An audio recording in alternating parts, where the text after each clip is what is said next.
Welcome students. आज का हमारा टॉपिक है प्रोजेक्टाइल गिवन एंगुलर प्रोजेक्शन। कल मैंने बतलाया था कि प्रोजेक्टाइल को एक सर्टेन हाइट से हॉरिजेंटली प्रोजेक्ट किया जाए तो उसकी पाथ कैसी होगी, उसकी इक्वेशन ऑफ मोशन क्या होगी, उसको कितना टाइम लगेगा नीचे तक आने में, और भी किसी इंस्टेंट ऑफ टाइम में उसकी वेलोसिटी कितनी होगी। ये सारे काम हमने कल हॉरिजेंटल प्रोजेक्शन के केस में हमने किए थे।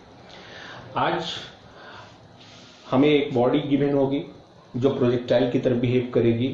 मान लो कि ये पेन है मेरे हाथ में और हॉरिजेंटल के साथ ये सर्टेन एंगल पर प्रोजेक्ट किया जाएगा with certain initial velocity u के साथ, और हमसे पूछा जाएगा कि प्रूफ कीजिए कि इसका पाथ, इसकी ट्रेजेक्ट्री जो है पैराबोलिक होगी, और इसके लिए इक्वेशन ऑफ मोशन ऑब्टेन करना होगा। ठीक है। इसके बाद हमसे मैक्सिमम हाइट जो अटेन होगी प्रोजेक्टाइल के द्वारा उसके लिए एक्सप्रेशन पूछा जाएगा। हमसे पूरे टाइम ऑफ फ्लाइट के लिए एक्सप्रेशन पूछा जाएगा। हमसे हॉरिजेंटल रेंज के लिए एक्सप्रेशन पूछा जाएगा। तो क्या क्या काम हमें करने होंगे? एक प्रोजेक्टाइल को जिसको हॉरिजेंटल के साथ सर्टेन एंगल पर सर्टेन इनिशियल वेलोसिटी के बाद प्रोजेक्ट किया जा रहा है, उसके लिए 4 बातें पूछी जाएंगी आपसे। 4 बातों में पहली बात इक्वेशन ऑफ मोशन, और इक्वेशन ऑफ मोशन प्रूफ करते ही हम ये प्रूफ कर चुके हैं कि path of the projectile will be parabolic, क्योंकि इक्वेशन ऑफ मोशन में आप देखोगे कि y as a function of x जो आएगा तो वो क्वाड्रेटिक फंक्शन ऑफ x होगा, और जिससे कि प्रोजेक्टाइल मोशन का पाथ पैराबोलिक प्रूव हो जाता है। दूसरा, मैक्सिमम हाइट जो अटेन होगी उसके लिए एक्सप्रेशन। तीसरा, टाइम ऑफ फ्लाइट यानी कि पूरी यात्रा के दरमियान प्रोजेक्टाइल की जो समय लगा उसके लिए एक्सप्रेशन। और चौथा, उसके द्वारा जो टोटल स्टार्टिंग पॉइंट से लेकर एंडिंग पॉइंट तक जो टोटल हॉरिजेंटल डिस्टेंस कवर किया जाएगा जिसको हम रेंज कहते हैं, उसके लिए एक्सप्रेशन। तो ये 4 एक्सप्रेशन हमें ऑब्टेन करने हैं। आज का काम हमारा यही है। तो मान लो कि एक प्रोजेक्टाइल है, ये हॉरिजेंटल लाइन हो गया और यहाँ पर पॉइंट O है। यहां से एक प्रोजेक्टाइल को, जिसकी मास कुछ भी हो, मास में हमारा इंटरेस्ट नहीं है, एक सर्टेन मास की प्रोजेक्टाइल को एक सर्टेन इनिशियल वेलोसिटी u के साथ थ्रो किया गया, u के साथ प्रोजेक्ट किया गया। और ये जो u की जो डायरेक्शन है, इनिशियल वेलोसिटी की डायरेक्शन जो है, वो इस हॉरिजेंटल लाइन के साथ मान लो कि थीटा एंगल सबटेन कर रही है। ठीक है। तो ये प्रोजेक्टाइल प्रोजेक्ट किए जाने के बाद जो है वो ऐसे आकर के इस तरह की पाथ को फॉलो करते हुए वो फिर ग्राउंड पर, इस ग्राउंड लेवल पर कहीं पहुंच रहा होगा। मान लो कि पॉइंट A पर पहुंच रहा है वो। ठीक है। तो तुम एक चीज देखो, प्रोजेक्ट किया गया था इनिशियल वेलोसिटी u के साथ। जैसे जैसे ऊपर उठता गया, वो ऊपर उठते उठते उसने एक मैक्सिमम हाइट अटेन करी। तो मान लो कि ये वाली हाइट जो है, ये वो हाइट है जिसको मैक्सिमम हाइट कहेंगे। मान लो कि ये h है, तो इसके लिए एक्सप्रेशन ऑब्टेन करेंगे हम। साथ ही यहां से फिर वापिस आकर के यहां तक आने में जो टाइम लगेगा, U से A तक आने में जो टाइम लगेगा, जिसको हम टाइम ऑफ फ्लाइट कहेंगे, कैपिटल T से डिनोट करेंगे, उसके लिए एक्सप्रेशन ऑब्टेन करेंगे। O से A की ये जो हॉरिजेंटल डिस्टेंस है, इसको हम रेंज कहेंगे, रेंज R से डिनोट किया जाएगा। ठीक है। इसके लिए एक्सप्रेशन हमें ऑब्टेन करना है। ठीक है। तो सबसे पहला काम हमारा ऐसे प्रोजेक्टाइल के लिए जिसको एंगुलरली प्रोजेक्ट किया गया है, इसके लिए इक्वेशन ऑफ मोशन ऑब्टेन करना। इक्वेशन ऑफ मोशन ऑब्टेन करना मतलब क्या ऑब्टेन करना? सपोज करो कि प्रोजेक्टाइल इस पाथ को फॉलो करते हुए किसी समय यहां पहुंचा। एक पॉइंट P है जिसका कोऑर्डिनेट मान लो कि x और y है। तो यहां से प्रोजेक्ट किया गया था। इस पॉइंट को हम ओरिजिन मान लेंगे। तो इसकी जो x y कोऑर्डिनेट होगी, मतलब कि ये वाली डिस्टेंस जो है y हो गई और ये हॉरिजेंटल डिस्टेंस जो है ये x हो गई। यानी कि मान लो कि t = 0 पर प्रोजेक्ट किया गया था और t सेकेंड के बाद प्रोजेक्टाइल इस पाथ को फॉलो करते हुए किसी समय किसी instant of time t second पर p पर पहुंच रहा है, जिसकी एक्स वाई कोऑर्डिनेट जो है ऐसे दे रखी है एक्स वाई, मतलब कि इतना डिस्टेंस x हो गया, इतना डिस्टेंस y हो गया। तो पहले ये बताओ, प्रोजेक्टाइल को चूंकि इनिशियली u वेलोसिटी से प्रोजेक्ट किया गया था, तो इस u वेलोसिटी को, जो कि एक वेक्टर है, इसके हम दो component horizontal and vertical components निकाल सकते हैं। और वो क्या होगा, तो इस इनिशियल वेलोसिटी u का जो हॉरिजॉन्टल कंपोनेंट होगा वो समझते हो तो u cos थीटा होगा, ठीक है। और वर्टिकल कंपोनेंट वेलोसिटी का कितना होगा, इनिशियली ये vertical component u sin theta होगा, ठीक है।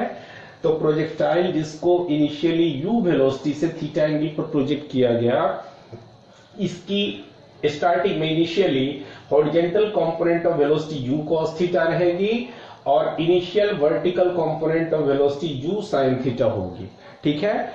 इस बात को हम ऐसे कह सकते हैं कि प्रोजेक्टाइल हॉरिजॉन्टल डायरेक्शन में u cos थीटा की कांस्टेंट वेलोसिटी से बढ़ रहा है। क्यों?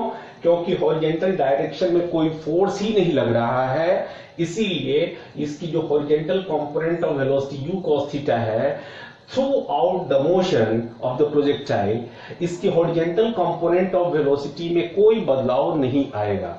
क्यों? क्योंकि हॉरिजॉन्टल डायरेक्शन में किसी भी तरह का फोर्स ही एक्ट नहीं कर रहा है जो इसकी वेलोसिटी को बढ़ाए या घटाए, इसको एक्सीलरेट करे या रिटार्ड करे। सो इसकी u cos थीटा वाली हॉरिजॉन्टल कंपोनेंट ऑफ वेलोसिटी जो है वो कांस्टेंट रहेगी, अनचेंज्ड रहेगी, यूनिफॉर्म रहेगी। लेकिन इसकी जो इनिशियल वेलोसिटी का जो वर्टिकल कंपोनेंट है u sin थीटा, ठीक है, ये तो इनिशियली है, t इक्वल टू 0 पर है। लेकिन जैसे जैसे समय बीतेगा इस u sin थीटा वाले कंपोनेंट में डिक्रीजमेंट होगा। क्यों? क्योंकि जैसे जैसे पार्टिकल ऊपर की ओर जाने लगेगी इस पैराबोलिक पाथ को फॉलो करते हुए, तो क्या होगा कि शुरू में ग्रेविटी का फोर्स तो डाउनवर्ड डायरेक्शन में एक्ट कर रहा है, तो ये फोर्स क्या करेगा, इसकी upward vertical component of velocity u sin theta को कमजोर करने लगेगा, इसको डिक्रीज करने लगेगा, रिड्यूस करने लगेगा। तो u sin थीटा की इनिशियल वेलोसिटी से प्रोजेक्टेड जो प्रोजेक्टाइल है, इसकी ये इनिशियल कंपोनेंट ऑफ वेलोसिटी धीरे धीरे धीरे धीरे डिक्रीज होने लगेगी और डिक्रीज होकर के इस मैक्सिमम हाइट अटेन करते ही इसकी vertical component of velocity u sin theta decrease होकर के रिड्यूस होकर के 0 हो जाएगी। ध्यान देना, u sin थीटा इनिशियली क्या होगी, ये डिक्रीज होती जाएगी और O से मान लो कि ये पॉइंट मैक्सिमम हाइट वाला कैपिटल H से डिनोट किया जाए, ठीक है। तो या इसको किसी और पॉइंट से डिनोट कर लो, चलो L ले लेते हैं या M ले लेते हैं।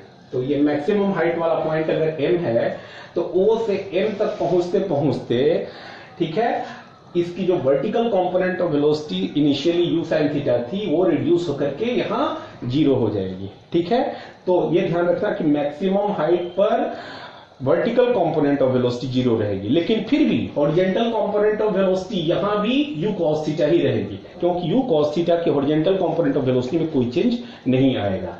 तो वर्टिकल कंपोनेंट ऑफ वेलोसिटी शुरू में रिड्यूस होकर के मैक्सिमम हाइट पर 0 हो जाएगी और उसके बाद क्या होगा, ये तो फर्स्ट हाफ ऑफ जर्नी हो गया जिसको एसेंट कहेंगे। मतलब यहां पर ये प्रोजेक्टाइल क्या हुआ है, इसने मैक्सिमम हाइट अटेन करी है, ऊपर उठता गया है।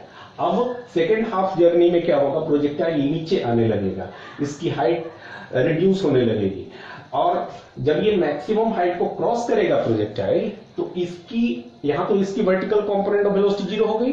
अब ये डाउनवर्ड डायरेक्शन में ग्रेविटी के द्वारा खींचा जाएगा। अब धीरे धीरे इसकी जो वर्टिकल कंपोनेंट ऑफ वेलोसिटी है बढ़ती जाएगी बढ़ती जाएगी बढ़ती जाएगी और जब ये ग्राउंड को हिट करेगा उस समय इसकी vertical component of velocity maximum हो जाएगी। लेकिन through out the motion horizontal component u cos theta में कोई बदलाव इसलिए नहीं आएगा क्योंकि हॉरिजॉन्टल डायरेक्शन में तो कोई फोर्स एक्ट ही नहीं कर रहा है, ठीक है। तो हम सबसे पहले हमें इक्वेशन ऑफ मोशन डिटरमाइन करना है इस प्रोजेक्टाइल मोशन के लिए। तो क्या करेंगे, तो मान लो कि किसी instant of time t second के बाद प्रोजेक्टाइल जब p पॉइंट पर पहुंच रहा है जिसकी कोऑर्डिनेट्स जो है x एंड y है, तो इसका अर्थ यह हुआ कि इस प्रोजेक्टाइल ने इस constant horizontal component of velocity u cos theta के साथ t सेकेंड में हॉरिजेंटल डिस्टेंस x के बराबर ट्रेवल करी है। कितनी देर में? t सेकेंड में। t सेकेंड में प्रोजेक्टाइल के द्वारा x मीटर की दूरी t सेकेंड में तय की गई है horizontal component of velocity u cos theta की कांस्टेंट वेलोसिटी के साथ, ठीक है। और ये जो वर्टिकल डिस्प्लेसमेंट y हुआ है ये एक वैरिंग वेलोसिटी के साथ, ध्यान देना, initial velocity u sin theta जो थी ये हेल्प करेगा इस वर्टिकल डिस्प्लेसमेंट के लिए, ये रिस्पॉन्सिबल होगा। लेकिन इसकी वैल्यू ये शुरू में u sin थीटा थी, जैसे जैसे समय बीतता जा रहा है ये कमजोर होता जा रहा है, इसकी वैल्यू रिड्यूस होती जा रही है, यानी कि इसकी वर्टिकल कंपोनेंट ऑफ वेलोसिटी जो है चेंज होती गई है। और शुरू में फर्स्ट हाफ ऑफ जर्नी के लिए डिक्रीज हुई है, सेकेंड हाफ ऑफ जर्नी में इंक्रीज हुई है। तो हॉरिजेंटल कंपोनेंट ऑफ वेलोसिटी तो थ्रू आउट कांस्टेंट रहा, जिसकी वजह से t सेकेंड में इस प्रोजेक्टाइल ने x मीटर की दूरी तय करी horizontal component of uniform velocity u cos theta के साथ। लेकिन वर्टिकल डिस्प्लेसमेंट ये जो y ट्रेवल हुआ है ये कंटिन्यूअसली डिक्रीजिंग वेलोसिटी के साथ ये ट्रेवल हुआ है। तो हम लिख सकते हैं कि x is equal to u cos theta into t, ये जो u cos थीटा की कांस्टेंट वेलोसिटी के साथ t सेकेंड में हॉरिजेंटल डिस्प्लेसमेंट x जो हुआ है, तो x is equal to constant velocity u cos theta horizontal component of velocity into time. तो ये x के लिए ये एक्सप्रेशन आया। तो यहां से हम लिख सकते हैं कि t is equal to x upon u cos theta, और इसे मान लो कि इक्वेशन नंबर 1। अब ये बताओ y के लिए एक्सप्रेशन क्या लिखेंगे? मैंने पहले ही कहा वर्टिकल डिस्प्लेसमेंट के लिए ये इनिशियल कंपोनेंट ऑफ वेलोसिटी जो वर्टिकल कंपोनेंट है u sin थीटा ये रिस्पॉन्सिबल है, जो कंटिन्यूअसली डिक्रीज होते जा रहा है। तो y के लिए हम लिखेंगे y is equal to ut minus half gt square, यहां u का मतलब u sin theta is equal to u sin theta into t minus half gt square. Clear है? अब ये बताओ कि t की वैल्यू हम निकाल चुके हैं पहले इक्वेशन से, तो ये वैल्यू सब्स्टिट्यूट कर देते हैं। तो फ्रॉम इक्वेशन 1 y हो जाएगा तुम्हारा u sin theta into T की जगह पुट कर दो x upon u cos theta, x upon u cos theta minus half g, और टी स्क्वायर के लिए फिर से t की वैल्यू पुट करो x upon u cos theta का होल स्क्वायर, और यही तुम्हारा एक्स वाई का रिलेशन जो है इक्वेशन ऑफ मोशन आएगा। y सिंप्लीफाई करते हैं पहले, u से u कट गया, ये sine theta by cos theta tan theta हुआ, और ये x प्रोडक्ट में है तो ये हो गया तुम्हारा x tan theta minus g, ये x स्क्वायर हो जाएगा gx स्क्वायर अपॉन 2, नीचे में ये u square cos square theta, u square cos square theta, या यू कहो कि y is equal to x tan theta minus gx square sec square theta, क्यों? क्योंकि 1 बाई कॉस स्क्वायर थीटा होता है sec square theta upon 2u square. ठीक है, इसको थोड़ा रीअरेंज कर ले तो सेक स्क्वायर थीटा को पहले कर लेते हैं और एक्स स्क्वायर को बाद में, तो this can also be written as g into sec square theta into x square, अलग से करके लिख देते हैं। अब तुम इस इक्वेशन को गौर से देखो, यही है प्रोजेक्टाइल मोशन का equation, you can say this equation number 2। तो ये प्रोजेक्टाइल मोशन का इक्वेशन हुआ। आप गौर से देखो इस इक्वेशन को, तो ये tan थीटा, चूंकि एंगुलर प्रोजेक्शन के समय ये जो एंगुलर प्रोजेक्शन है वो थीटा हमारा कांस्टेंट है, तो tan थीटा कांस्टेंट हो गया। जाहिर सी बात है g sec square theta upon 2u square ये भी कांस्टेंट होगा। तो ये किस रूप का है? तो ये है आपका ax minus bx square form का इक्वेशन है। ठीक है, tan थीटा को हमने स्मॉल a मान लिया है कांस्टेंट, और g सेक स्क्वायर थीटा और 2u स्क्वायर को अगर हम स्मॉल b एक अनदर कांस्टेंट मान लें, तो ये y जो है ax minus bx square form का हुआ इक्वेशन, जो equation of motion for this projectile motion होगा। तो तुम देख रहे हो कि y जो है x का एक क्वाड्रेटिक फॉर्म का फंक्शन है, मतलब कि ये जो पाथ होगा, जिस मोशन को ये रिप्रेजेंट कर रहा है उसका जो पाथ होगा, पाथ या ट्रेजेक्ट्री कह लो, उसकी जो ट्रेजेक्ट्री होगी वो पैराबोलिक होगी। तो मैथमेटिकली हमने क्योंकि इस फॉर्म का कोई भी इक्वेशन अगर आता है तो ये पैराबोला का इक्वेशन होता है। ठीक है, तो तुम देख रहे हो ये मैथमेटिकली हमने प्रूफ कर दिया कि ट्रेजेक्ट्री पाथ जो होगा वो पैराबोलिक होगा। और तुम देख रहे हो कि एक्चुअल में किसी प्रोजेक्टाइल को हम प्रोजेक्ट करते हैं तो ये पाथ जो है इस तरह का होता है कि स्टोन पीस को भी अगर तुम हॉरिजॉन्टली थ्रो करके तुम देखो, जैवलिन थ्रो करके देखो, ठीक है, तो ये ऐसा ही कर्व पाथ आता है, पैराबोलिक पाथ आता है। और जैवलिन जो है इस पैराबोलिक पाथ को फॉलो करते हुए या जो कुछ भी प्रोजेक्ट किया गया है ऐसे ही पाथ को फॉलो करते हुए और आगे जाकर के गिरता है। तो ये हो गया आपका equation of projectile motion when projectile is angularly projected. अब हमें दूसरा काम करना है, इस मैक्सिमम हाइट h के लिए एक्सप्रेशन ऑब्टेन करना है। ठीक है, तो जैसा कि मैंने बताया कि मैक्सिमम हाइट अटेन होने पर ये जो वर्टिकल कंपोनेंट ऑफ वेलोसिटी जो कि इनिशियली u sin थीटा थी वो 0 हो जाती है। ठीक है, हाँ, हॉरिजॉन्टल कंपोनेंट ऑफ वेलोसिटी में कोई अंतर नहीं आएगा, वो एज इट इज रहेगी u cos थीटा। लेकिन vertical component of velocity maximum height वाली पॉइंट m पर 0 हो जाएगी रिड्यूस होते होते। तो इस क्राइटेरिया का हम यूज करेंगे और ये हमें मैक्सिमम हाइट ऑब्टेन करने में मदद करेगा। तो एक्सप्रेशन फॉर मैक्सिमम हाइट, दूसरा काम तो पहला हो गया हमारा equation of motion. Now we will obtain expression for maximum height. तो दूसरा एक्सप्रेशन फॉर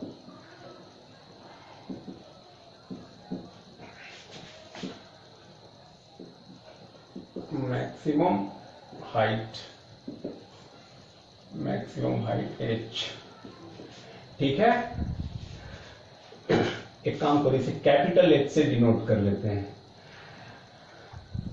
कैपिटल H से डिनोट कर लेते हैं। तो as the vertical component of velocity, vertical component of velocity is 0 at the maximum height, at the maximum height m, at the maximum height m।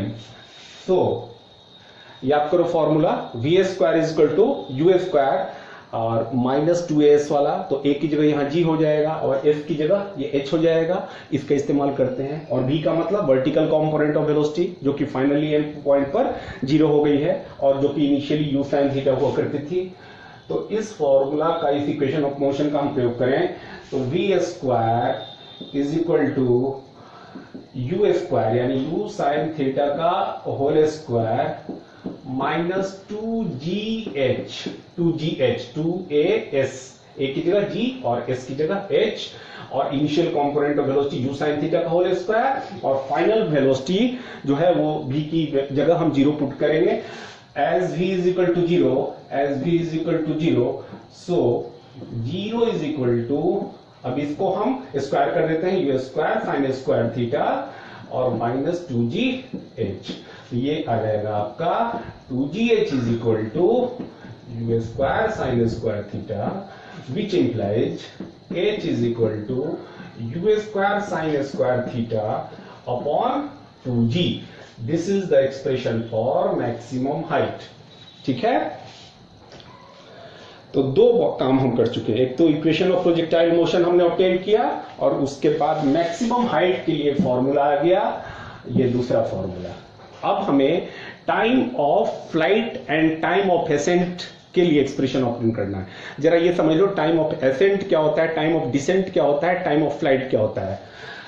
O point से इस path को follow करते हुए एम तक आने में कुछ वक्त लगेगा और ये वो समय है जब प्रोजेक्टाइल जो है ऊपर उठता गया है, यानी कि असेंडिंग सिचुएशन में है। इसीलिए ओ से एम तक आने में जो टाइम लगता है उसको टाइम ऑफ एसेंट कहते हैं। और फिर एम के बाद क्या हो रहा है, प्रोजेक्टाइल नीचे गिर रहा है, इसका वर्टिकल डिस्प्लेसमेंट रिड्यूस होकर के फाइनली ए पर 0 हो जा रहा है। तो इस यहां से एम से ए तक आने में जो लगा हुआ समय है इसको टाइम ऑफ डिसेंट कहा जाता है। तो ये यहां से यहां तक आने में लगा समय टाइम ऑफ एसेंट, m से a तक आने में लगा हुआ समय टाइम ऑफ डिसेंट कहलाएगा, और पूरी जर्नी में जो लगा हुआ समय है, स्पेंड टाइम है o से a तक आने में, इसको टाइम ऑफ फ्लाइट कहा जाता है, जिसको कैपिटल T से हम डिनोट करते हैं। ठीक है, तो अब इसके लिए एक्सप्रेशन ऑब्टेन करते हैं। सबसे पहले टाइम ऑफ एसेंट का एक्सप्रेशन ऑब्टेन करेंगे, और फिर तो एक्सप्रेशन फॉर तीसरा कर लीजिए टाइम ऑफ एसेंट, फिर उसके बाद टाइम ऑफ फ्लाइट की बात करेंगे। थर्ड, एक्सप्रेशन फॉर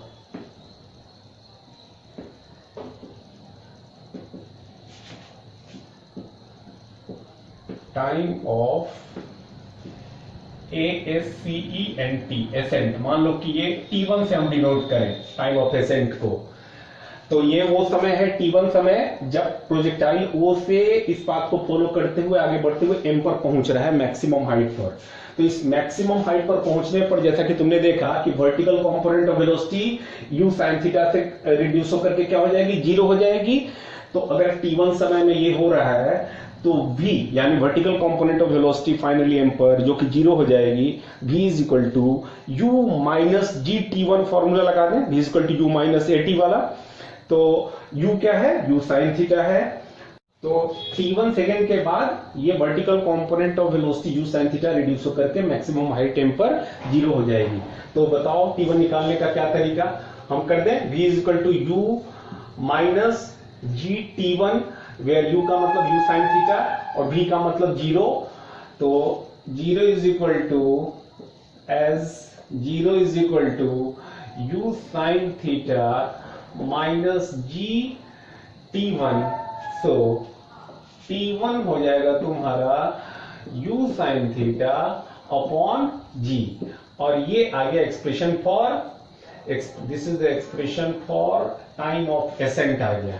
ठीक है, अब ये टाइम ऑफ एसेंट आ गया, तो अब इसके बाद हमें टाइम ऑफ डिसेंट निकालना है और टाइम ऑफ फ्लाइट पूरी जर्नी में लगा हुआ समय निकालना है। तो एक काम करते हैं, टाइम ऑफ डिसेंट बाद में निकालेंगे, कुछ कारणों से अभी समझ में आ जाएगा। टाइम ऑफ फ्लाइट पहले निकाल लेते हैं। तो मान लो कि O से M होते हुए फाइनली A तक, यानी कि जिस लेवल से उठा था प्रोजेक्टाइल उसी लेवल पर आने तक, यहां से O से A तक पहुंचने में लगा हुआ समय कैपिटल T है, जिसको टाइम ऑफ फ्लाइट हम कहने जा रहे हैं। तो वर्टिकल डिस्प्लेसमेंट कितना हो गया, ये तो 0 हो गया, जिस लेवल से उठा था उसी लेवल पर वापस आ गया, तो वर्टिकल डिस्प्लेसमेंट 0 हो गया। तो इसका फायदा उठाएंगे। कितनी देर के बाद ये 0 हुआ है डिस्प्लेसमेंट, तो ये कैपिटल T सेकेंड के बाद हुआ है। तो if capital T is the time of flight, then vertical displacement 0 is equal to u sin theta into T minus half g t square, half g t square. ध्यान देना, s is equal to u t minus half g t square. तो u क्या है, u sin theta. फिर vertical component of velocity की बात उठ रही है, क्योंकि वर्टिकल डिस्प्लेसमेंट फिर वर्टिकल कंपोनेंट ऑफ वेलोसिटी के द्वारा ही ट्रेवल किया जाएगा, जो कि 0 है। तो t सेकेंड में लिखा जाएगा u sin theta t minus half g t square. तो ये बताओ, यहां से g t square upon 2 is equal to u sin theta t हो गया, u sin theta into t हो गया, एक t कैंसिल। यहां से ये बताओ t इज इक्वल टू हो जाएगा 2u sin theta upon g हो गया। तो this is the expression for time of flight, यानी कि पूरी जर्नी के लिए जो समय लगेगा प्रोजेक्टाइल का वो इतना लगेगा। तुम देखो एक्सप्रेशन है 2u sin theta by g, और सिर्फ टाइम ऑफ एसेंट जो है ये O से M तक आने में लगा हुआ समय T1 जो टाइम ऑफ एसेंट है u sin theta by g आया है। तो बताओ तो टाइम ऑफ डिसेंट M से A तक आने में लगा हुआ समय यदि T2 है तो T2 कैसे निकालोगे, टोटल टाइम ऑफ फ्लाइट में, और यहां से यहां तक टाइम ऑफ एसेंट को घटा देंगे, सब्सट्रैक्ट कर देंगे। तो time of descent is equal to, तो time of descent is T2 is equal to time of flight minus time of ascent. तो this is equal to 2u sin theta upon g minus time of ascent आपका u sin theta upon g है। तो this will become equal to u sin theta upon g। तो ये आ गया आपका time of decent के लिए एक्सप्रेशन।